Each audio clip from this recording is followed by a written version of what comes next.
Galw'r aelodau I. I call members to order, and before I call on the First Minister, I'm sure members will wish to join with me in extending our condolences to all those affected by the recent horrific events in Las Vegas.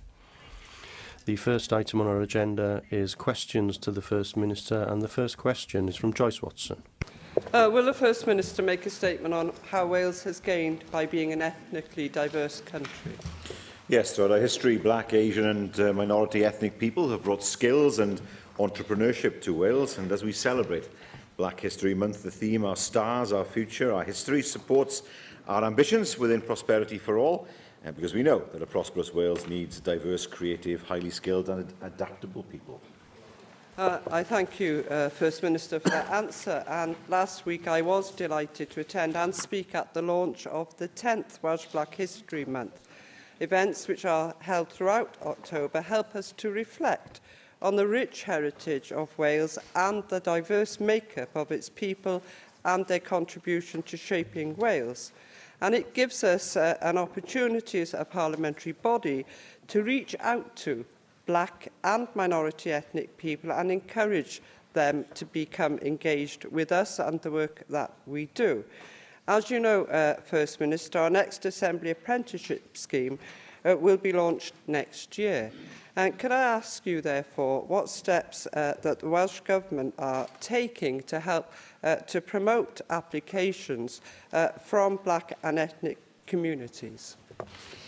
Well, we're providing £360,000 in the course of 2017 to 2020 for the All Wales Black, Asian and Minority Ethnic Engagement Programme, providing information, of course, to the Welsh Government on key issues and challenges, and that will help us, of course, to ensure that we're able to recruit in a way that fully reflects the population makeup of Wales. Mark Isherwood.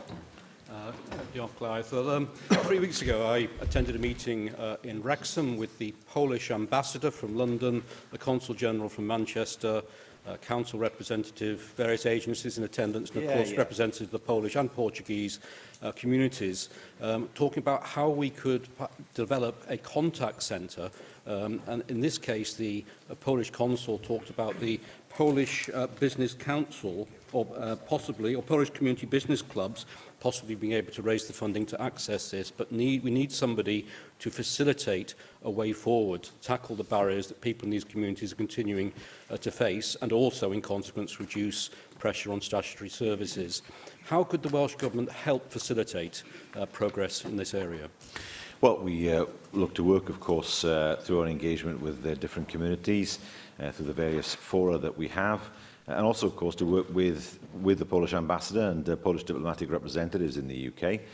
We're more than happy to work with the ambassador in order to identify where such groups exist in Wales and how we can best engage with them. I'll write to the member. If I write to the Polish ambassador, perhaps if I could use I could enclose as part of the letter the words that he's used in this chamber, then of course we can see how we can best work together in order to achieve the outcome that he's described. Bethan Jenkins. First Minister, on Friday, I was with the Ethnic Youth Support Team in Swansea, and they were saying that they would like to have much more support going into schools and education venues in regards to trying to get communities to work together.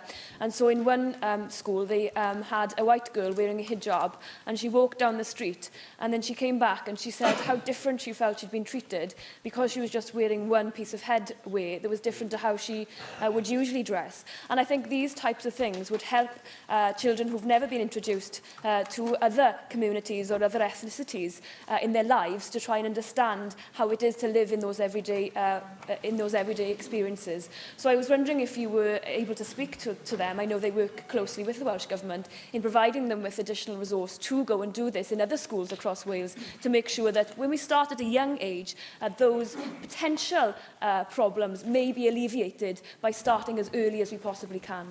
Well, can I suggest that the organisation involved goes through the usual route, talks to the Minister's officials, and then, of course, we consider what resources might be made available in the future. Question 2. Question 2, Janet Saunders.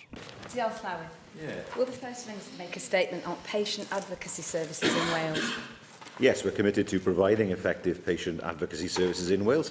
Services are provided to adults by community health councils, and local health boards are responsible for arranging the provision of advocacy services to children and specialist mental health advocates.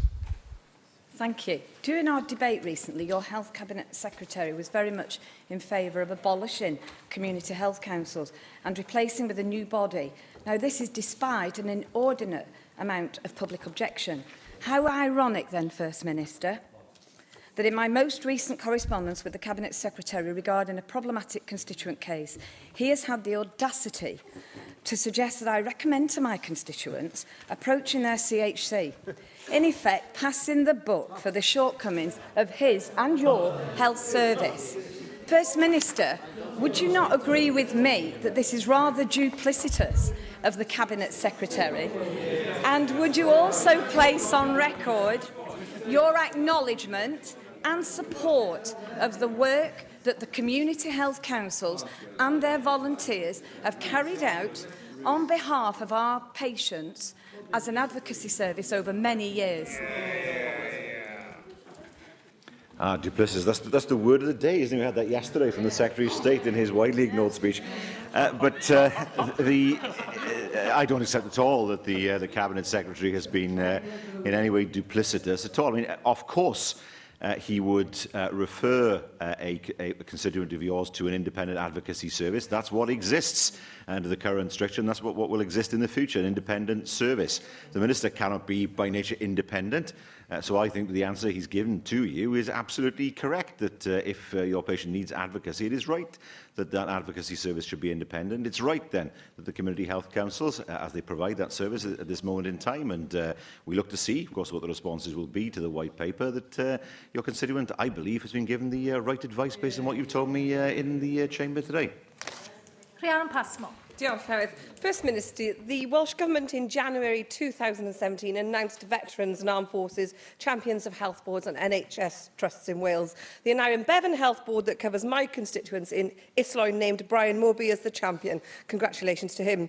What impact does the First Minister believe these champions are having on ensuring that local service plans provide support and that their local plans reflect the needs and priorities of the brave men and women of Wales who have bravely served our nation in our armed forces? Well, very much so. We know, of course, that there are very effective champions in many aspects of public life in Wales, and they do much to influence positively the direction of the government and indeed public bodies and agencies. So, yes, I very much recognise the work that your constituent has done, as many others have done across Wales, because they add to the knowledge that government has in order for government to act in the most appropriate way for the people.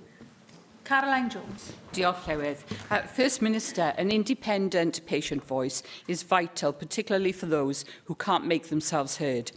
We have made huge progress in providing advocates for people with mental health issues, but patient advocacy services are also vital to people with dementia. There have been calls for every person with dementia to have access to a skilled and independent advocate who understands dementia and is equipped to advocate effectively. First Minister, do you support this view, and will you outline the actions your government is taking to improve advocacy services for people with dementia? Well, health boards are responsible for arranging the provision of general patient advocacy services for children and young people in receipt of mental health care. Can be further supported to raise concerns through accessing independent mental health advocacy. All health boards in Wales have in place arrangements to provide mental health advocates trained in working with children and young people. That's true. And, of course, we want to make sure that the patient voice is strengthened when it comes to mental health services for adults. We've done much, of course, to assist those organisations who are helping people and their families who are dealing with dementia, such as, for example, pushing forward with dementia-friendly places so that people can go and live their lives as long as possible in as familiar an environment as possible. Cwestiynau nawr gan Questions now from the party leaders. Plaid Cymru leader Leanne Wood. Llywydd. First Minister, homelessness is a blight on any civilised society. Have you noticed that the number of rough sleepers is currently increasing? The number of rough sleepers, according to the last count, is 141. That count took place in November of 2016. It's difficult, of course, to count the number on a regular basis because it does fluctuate up and down, but she is right to identify the fact that rough sleeping is an issue, which is why the Secretary will be giving his statement on the budget later.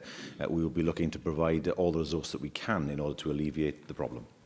Homelessness is on the increase, First Minister, and that's from rough sleeping counts, applications for homelessness support, people in temporary accommodation, evictions, the lot. And here in Cardiff, the Wallich estimates that there's been an 18% increase in rough sleeping compared to the same quarter in 2016. And it comes as no surprise to us, at least, that this is happening. Everyone predicted that this would happen as a result of welfare cuts, which, I remind you, started under the Blair government when Lord Freud was given his first ministerial job. But it was also predictable that Westminster's dysfunctional political system would ignore these warnings and go ahead with their cuts anyway. Why wasn't your government and your party more proactive in seeking the powers to not have to implement these cuts? Well, it's one thing to have the powers, it's another thing to have the money. It's one thing to say we're going to do something. If the money isn't there to do it, then it becomes more difficult. What have we done? Well, we've just announced an additional £2.6 million to support services for rough sleepers and young people. And crucially, we've introduced legislation to prevent homelessness in the first place. Dealing with people who are already on the streets is important, but surely it must be the case as well that prevention is a priority for us. The legislation has meant more help for more people, and help at an earlier stage, including rough sleepers. And the latest homelessness statistics for the first quarter of this financial year show a steady rate of success in terms of increasing demand. 63% of all households threatened with homelessness had their homelessness prevented in Wales. That would not have happened anywhere else, and that's as a result of the legislation. First Minister, you can't condemn Westminster for callousness while still accepting that the powers to prevent homelessness remain in Westminster. You're right, you have recently reformed the homelessness system to adopt a more preventative approach. But clearly there remain a great number of people who are falling through the very wide holes in your safety net. Now, if you accept that we are facing a homelessness crisis, and I'd be very surprised to hear you deny that we're facing a crisis, will you commit to abolishing the pedair test to get rid of homelessness intentionality, ending priority need, so that everyone is entitled to a home? Well, the legislation has gone some way to addressing that. I mean, she and I are in a different position. I don't believe that it makes sense to devolve welfare, because we know that Wales is a net recipient of the overall pot. I do agree with her that the actions of the Tory government have been heartless, unthinking, and have led to more people being homeless. I was in Brighton last week, and it was extremely noticeable how bad the problem was in Brighton. We have a problem in Wales, we know that. It was far worse there. And I believe part of that is because in England they have not enacted legislation that would help to prevent homelessness in the first place. The answer to this, of course, is to have a welfare system that works for people, a welfare system that is compassionate, and a welfare system administered by a Labour government in London. Leader of the Opposition, Andrew Davis. Thank you, Presiding Officer. First Minister, recently the Cabinet Secretary for Education delivered a speech which highlighted that there were secondary schools in Wales that until recently had not been entering a single pupil for a GCSE science exam. Not a single pupil in secondary schools in Wales. Also, there had been a tendency for many schools to enter pupils for the easier BTEC courses, where in 2016 there was a 99% pass rate. Now, Estyn, in a recent report, have highlighted the difficulties that some science subjects face in the way they're taught within Welsh schools. Don't you think it is vital that we need, if we are going to be aspirational about delivering a high-wage economy, a skilled economy, that we have more pupils entered into the sciences? And what confidence can you give that in the PISA examinations in 2018, we will see real improvement in the sciences, where we've gone back by 20, from 505 to 485, from 206 to 216. It has to be a key area of improvement, yet on your watch, we've got schools that haven't been entering pupils for science at all. Well, first of all, we have for some time in Wales been emphasising the need to create parity of esteem between the academic and the vocational. and therefore we should not make negative comparisons between BTECs and GCSEs. One is a vocational qualification, the other is more of an academic qualification. Schools will enter candidates for the appropriate exam according to what they feel they need in terms of their future skills. He asks about PISA. Well, we've seen GCSE results improve year after year. That is a good sign as far as PISA is concerned. We've seen improvements in subjects at A level. That's a good indication that PISA will improve in the future. We have, of course, new exams. We've made sure that they have been rolled out without great difficulty. We've taken the decision to postpone the introduction of the curriculum. We think that's the right decision, and we know that teachers and professionals have supported that. And, of course, we are building schools all around Wales, schools that would not be built if he were in my position.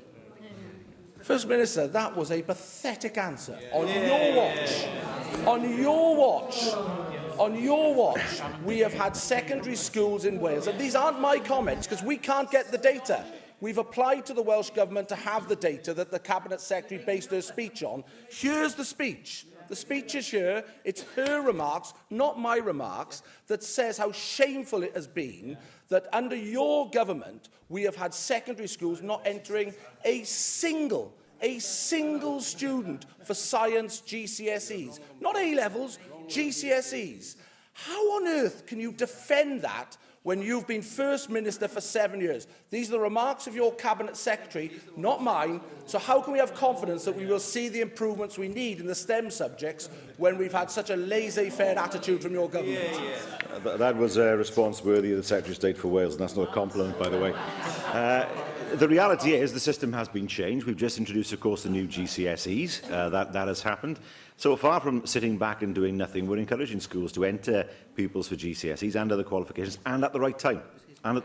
So they're not entering them early in order to get them through a particular subject, and the grades coming down as a result. And that is something that we have done as a government. Well, it's unlike David Melding to be like this, but clearly this is something has caused him to be annoyed this morning, or this afternoon. But no, we're confident in what we're doing. We're confident in what we're doing in terms of changing the syllabus. We are confident in what we're doing in terms of results. We see results improving, both at GCSE and A-level. We see money going into education in a way that's been deprived from schools by his party from England. We see schools being built across Wales that would not be built by his party if they were in power here. And, of course, we want to make sure that as many of our pupils have as many opportunities as possible to enter examinations in order to get the qualifications that they need. That's exactly what we've done in terms of the system we've now introduced. First Minister, David Melding is most probably getting annoyed by your performance this afternoon, because it is a very laissez-faire attitude, I have to say. You can't defend a system that is not... You cannot defend a system that has not been entering GCSE students for the sciences and then stand there and try and defend it. I want to have confidence, First Minister, that we will see improvement. I want to see improvement in the Welsh education system. We all want to see that. But we had in the last GCSEs the worst results for 10 years. We've got the science results, PISA examinations coming forward now in 2018. I asked you at the first question, where are we going to be?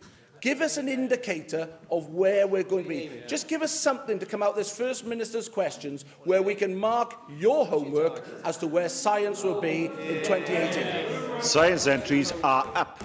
We changed the system in order to partially to encourage schools to enter more students and enter them at the time that it's appropriate for them. That has been done.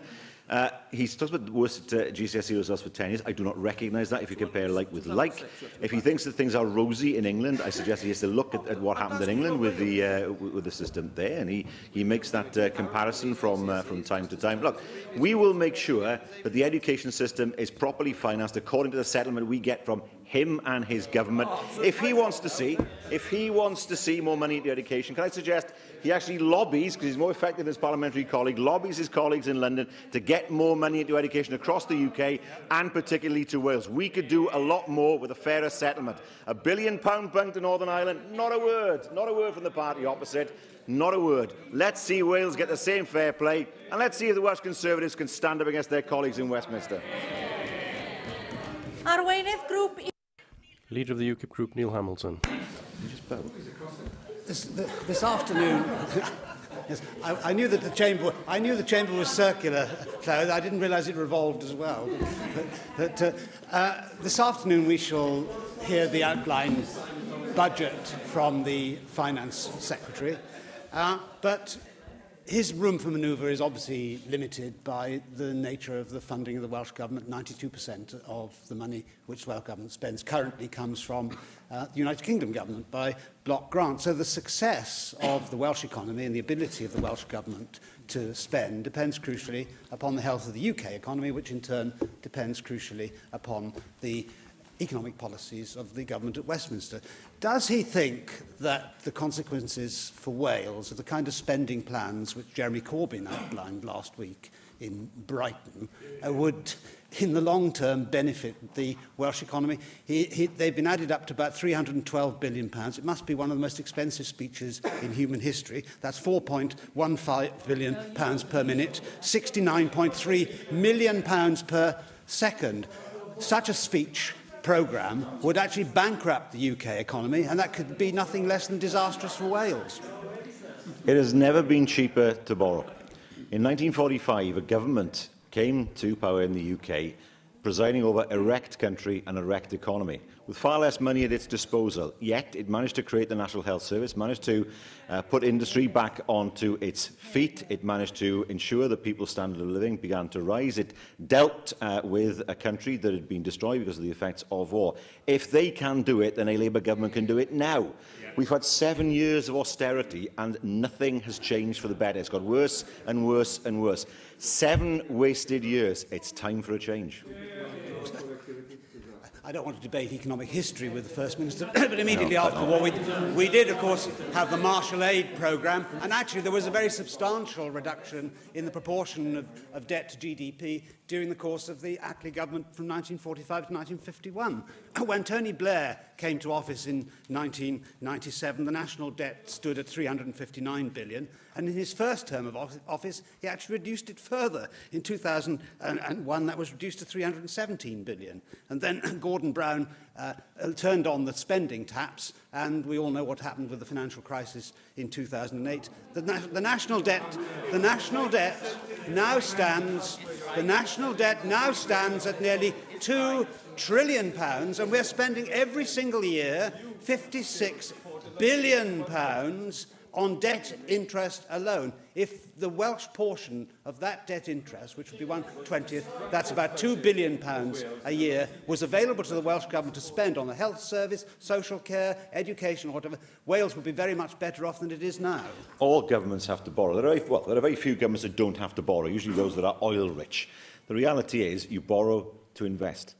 And what we are seeing at the moment is a government that is bumping the British economy off the ground. We know that as far as injections of money are concerned, that's not happening. The economy is not being stimulated. Now, he doesn't want me to lecture him on economic history. I will. And recent economic history, which he will remember, because he seemed to suggest that Gordon Brown was responsible for the world financial crash in 2008. The reality is the crash was caused by irresponsible banks selling financial products to people who they knew full well would not be able to repay them. And then they bundled those debts and sold them onto other banks, infecting the entire system. That's what happened. We are still living with the consequences of that. It's quite clear to me, then, that the old ways of doing things cannot be followed in the future. We need, well, a Keynesian injection of cash into the economy in order to make sure that we create more employment, that we put more money in people's pockets and stimulate the economy in that way. Because it's quite clear that over the past 7 years, what's being done isn't working.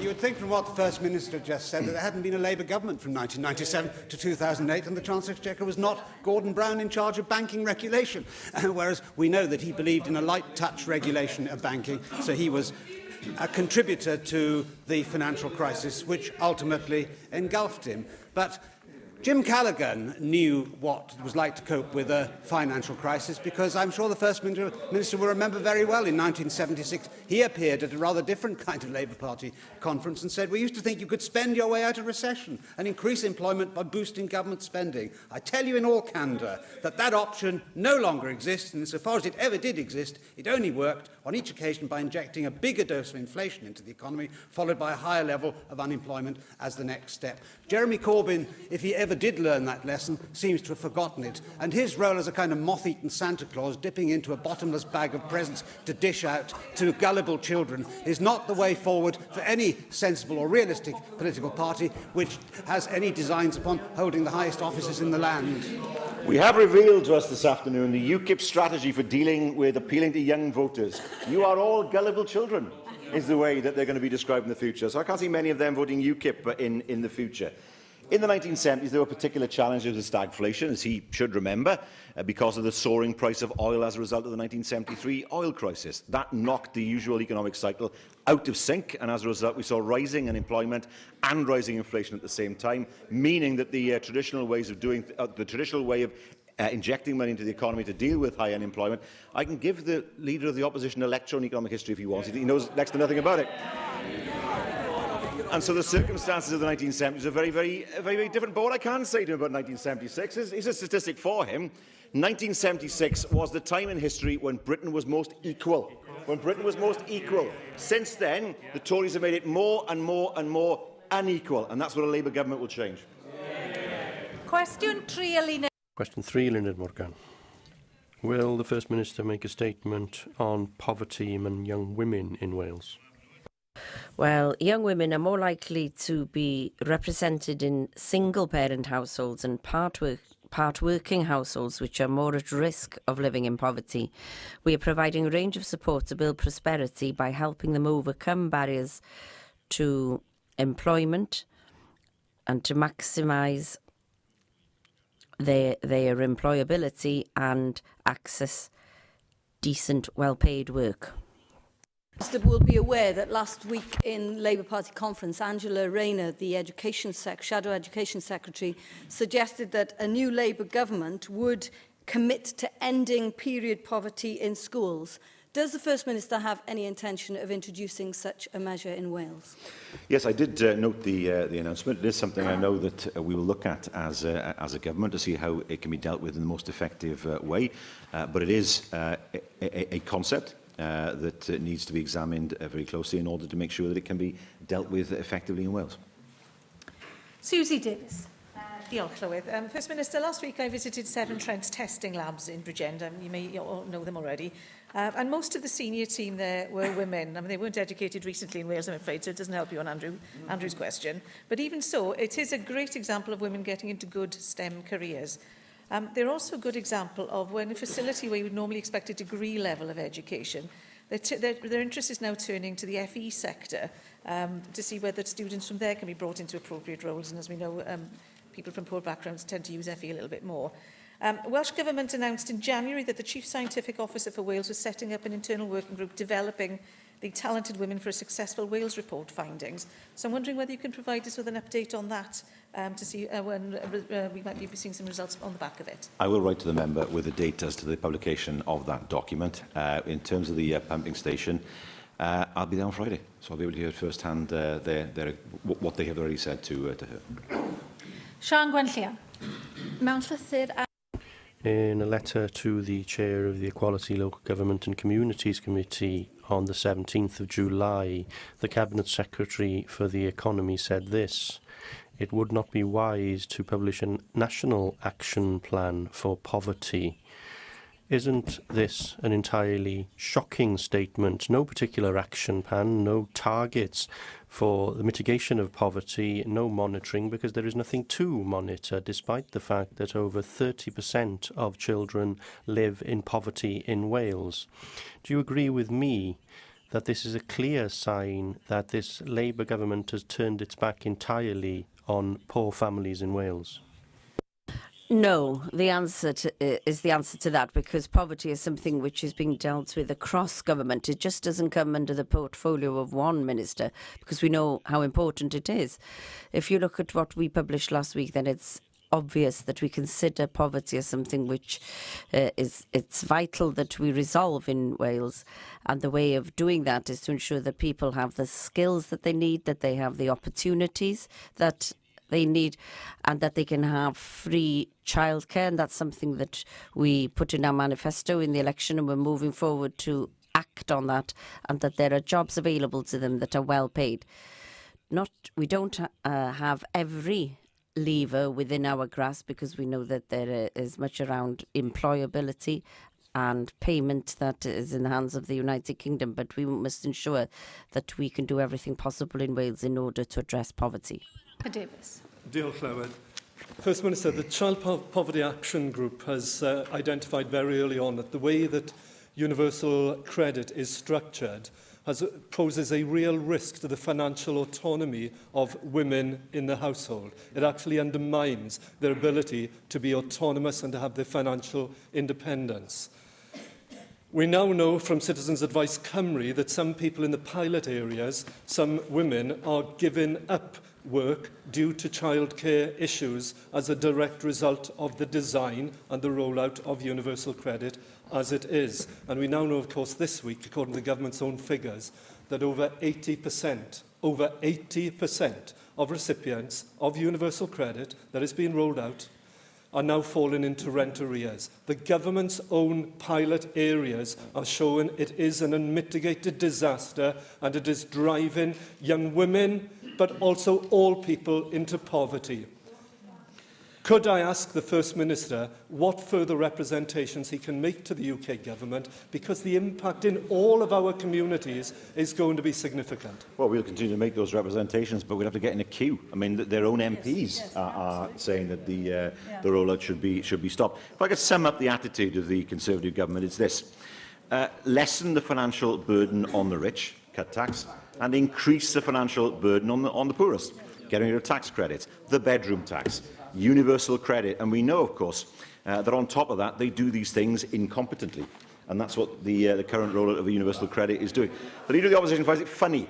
When you talk about welfare, was it funny? Well, why does he go out and talk to people who are affected by this? Why does he go and talk to people who are at threat of homelessness? Why does he go and talk to people who find themselves in a position where they're going into rent arrears? And then he might learn what real life is actually about. Because we deal with these issues, on a regular basis, on a constituency basis, and we see the inhumanity of universal credit, along with so many other of the policies developed by a Conservative government who benefit only the richest. Cwestiwn 4. Question 4, Neil Hamilton. Will the First Minister make a statement on the rail network in Mid and West Wales? Well, devolution of funding for rail infrastructure remains with the UK Government. They have refused to devolve that. Despite this position, since 2011, the Welsh Government has invested around £200 million into a programme of rail infrastructure improvements, including additional and enhanced rail services in the Mid and West. I thank the First Minister for that response. We welcome the Welsh Government's funding for a feasibility study to reopen the Aberystwyth to Carmarthen railway line. I'm sure he'll agree with me that the best way to revive railway lines which were closed largely in the 1960s in the Beeching Plan will be to produce low-cost opportunities for the train for the trains and the carriages which will work on the track, because it's the operating costs which are going to be the big stumbling block. There's been an estimate of £700 million total cost to reopen this particular line, but there's been some very encouraging studies done of no-frills trains being manufactured using lightweight materials and running at low speeds, which may be introduced in the next 2 years as a result of a £4 million trial. So will the First Minister do everything he can to encourage the introduction of this new technology, which will offer the opportunity to open up perhaps many more lines in rural Wales which were closed years ago? No, I don't. I mean, what he's talking about is light rail.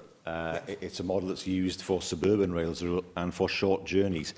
I think a 50-mile journey between Carmarthen and Aberystwyth is best served by a light rail carriage with hard seating, for example, without the kind of facilities you'd expect from a longer distance train.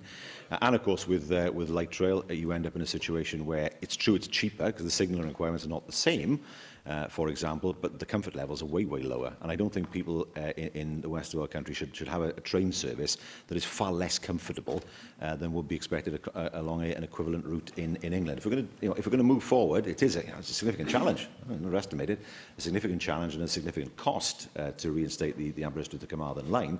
But if it's going to be done, it's got to be done properly. Russell George. First Minister, I was pleased that the Cabinet Secretary confirmed that Carno Station will be included in the current Stage 2 assessment process for new stations in Wales.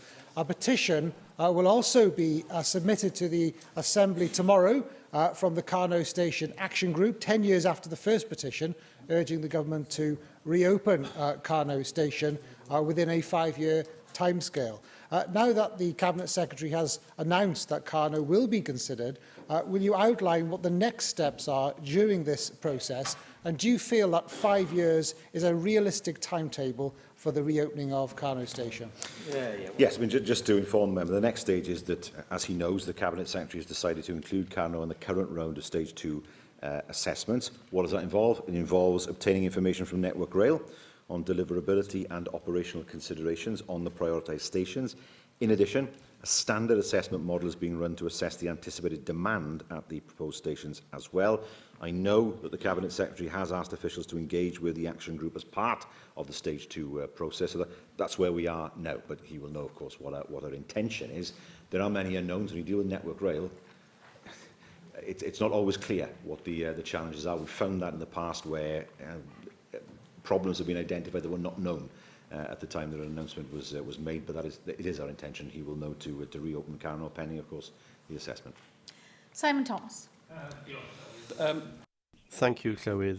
As I understand it from what the First Minister and the Minister for the Economy have said in the past, the current situation is that the franchise will commence without the full powers or the full budget having been devolved to the Welsh Government, and therefore the Welsh Government, to all intents and purposes, will be an agent for the Westminster Government. Now, if that is the case, can I ask you plainly, in light of what happened in terms of electrification to Swansea, do you trust in the Westminster Government to transfer full powers in time and, importantly, to transfer the full funding additionally?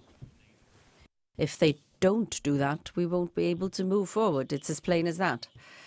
Because they must take action, but there is no indication at present that there will be a problem. We wish the franchise to progress as it should in April, and we're also talking to the unions to ensure that they understand what we're trying to do. It would be much easier had they devolved the funding and the powers to us from the outset, particularly the power to instruct Network Rail. But at the moment, what is important is that we can act on behalf of the people of Wales in a way which wasn't possible previously. With First Minister, there was an awful lot to welcome in the Transport Minister's latest statement on the next franchise.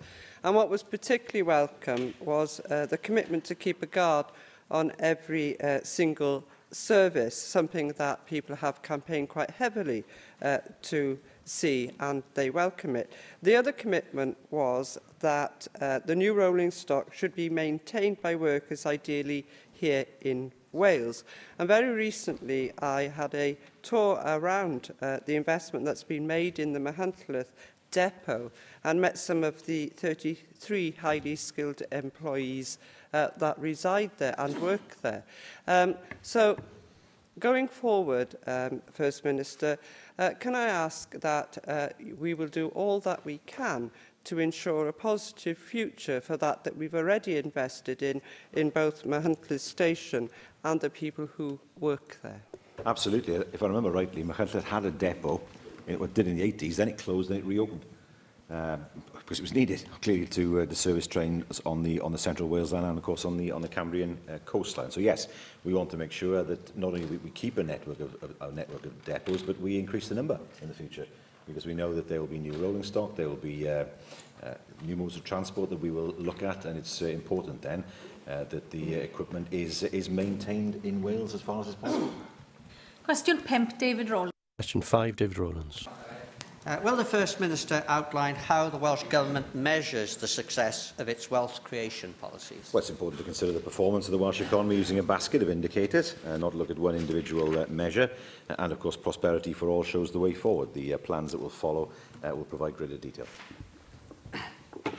Well, I thank you for that answer, First Minister. But in measuring not only wealth creation, but also health, education, housing provision, etc. Is Ron Davies, the former Labour Welsh Secretary, correct when he says, after 20 years of a Labour-controlled Welsh Assembly, Wales is now poorer than it was 20 years ago? And this former Labour luminary went on to say that he is not able to name a single initiative that has improved the lives of the people of Wales. Surely, First Minister, you have to agree this is as damning an analysis of Labour policies since devolution as any expressed in this chamber. No, is the answer. Now, where do we start? Let's start with Jobs Growth Wales, shall we? The fact that so many people were helped to get into the jobs, young people were given training. Let's look at the help that was given to workers to keep their jobs when the recession hit hard in 2008 to 2009. Let's talk about the people who are alive because of the Human Transplantation Act, supported cross-party across this chamber. Let's look at the fact we have the best foreign direct investment figures for 30 years. Let's look at our employment levels. I suspect really that Ron needs to read a few more papers. Mohammed Ashkar. Of small businesses, the Federation of Small Businesses has claimed that Welsh Government offices overseas have failed in their aim of boosting exports to those countries. Figures suggest that export to those countries have in fact fallen between 2013 to 2016, down 13% to United States, down 22% to Belgium, and 55% to Japan.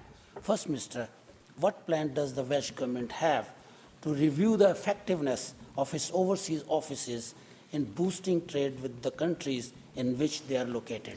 Well, he's fallen into a trap there set for him by the UK government, because what has happened is the methodology has changed, so that if you have, if I remember rightly, if you have a factory in Wales that is exporting, but its headquarters is in England, it's counted as an English export. That's the problem. So all of a sudden we see the sudden changes in the export figures, not because physically less goods or fewer goods are being exported, but it's because they're counted as having come from England because the headquarters is in England. And we know that many organisations in Wales that manufacture don't have their headquarters in Wales. He asks a question, what are we doing to boost our presence overseas? We are moving ahead with a strategy to do just that.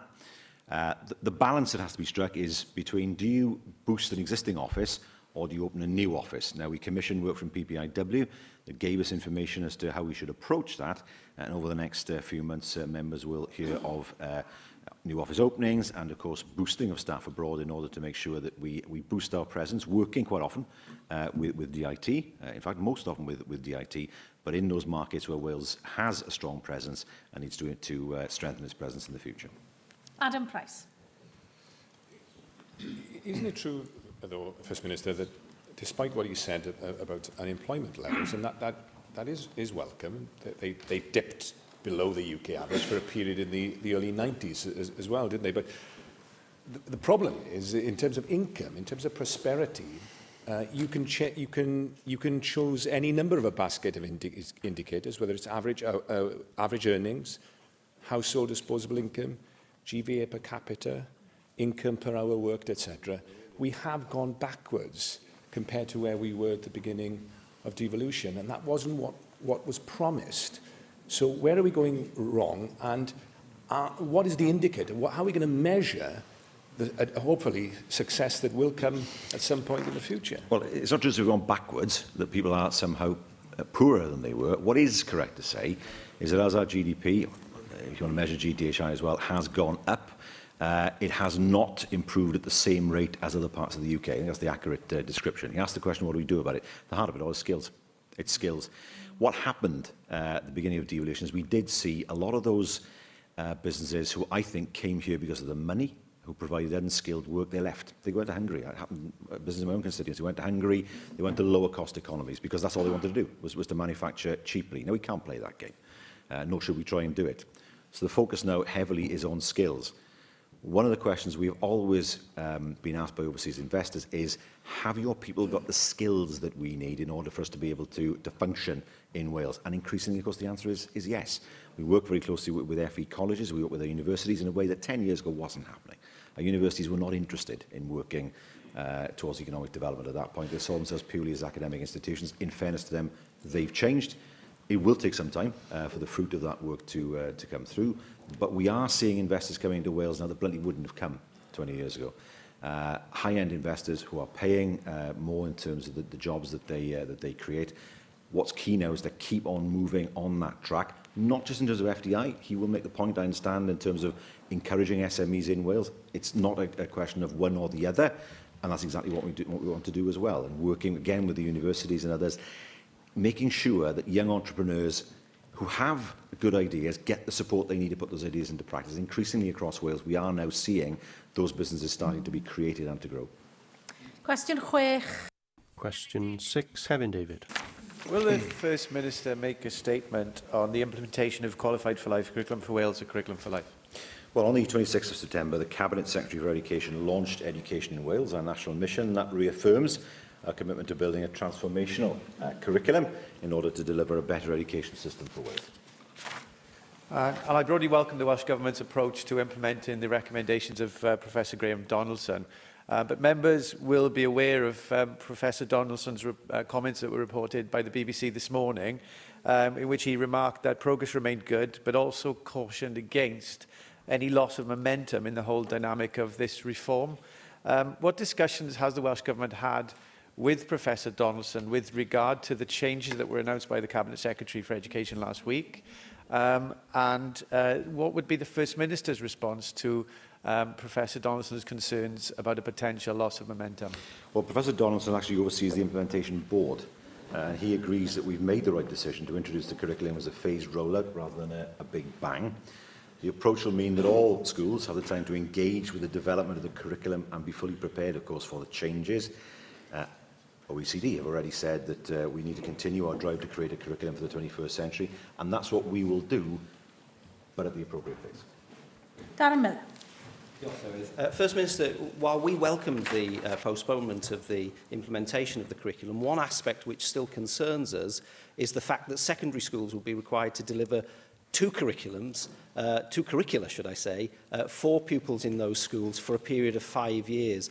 Now, that's going to cause absolute havoc, and I believe it's a recipe for chaos for particularly newly qualified teachers coming into the system who will have been trained to deliver a new curriculum but are having to deliver the old, and for the already burdened profession that we have out there, 70-odd% of which said that they felt overworked and stressed because of their workload. So, what are you going to do to make sure that schools are geared up to deliver two curricula to the pupils in those schools, and ensure that pupil attainment doesn't dip as a result and that staff aren't overworked more so than they are now?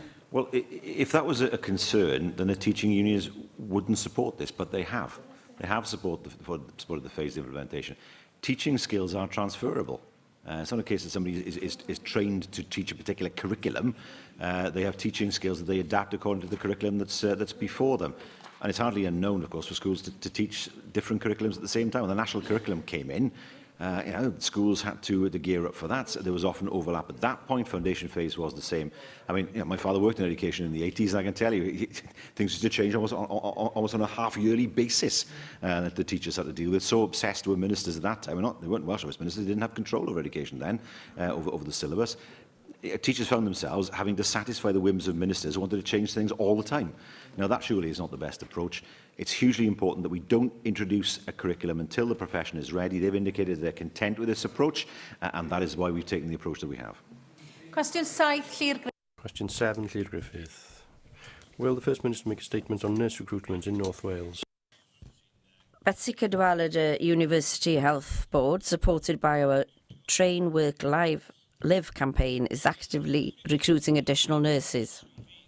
At the last count, 92 nurse posts at Ysbyty Wrexham were vacant, with a number of nurses approaching retirement age also. Now, the shortage of nurses means that specialist nurses regularly now have to work on general wards, and it's a daily crisis in the hospital, which is the largest in North Wales. Now, foreign recruitment, the expensive foreign recruitment of the Health Board in India and Barcelona through a private agency has been an utter failure. Only 4 nurses from India have managed to pass the language test.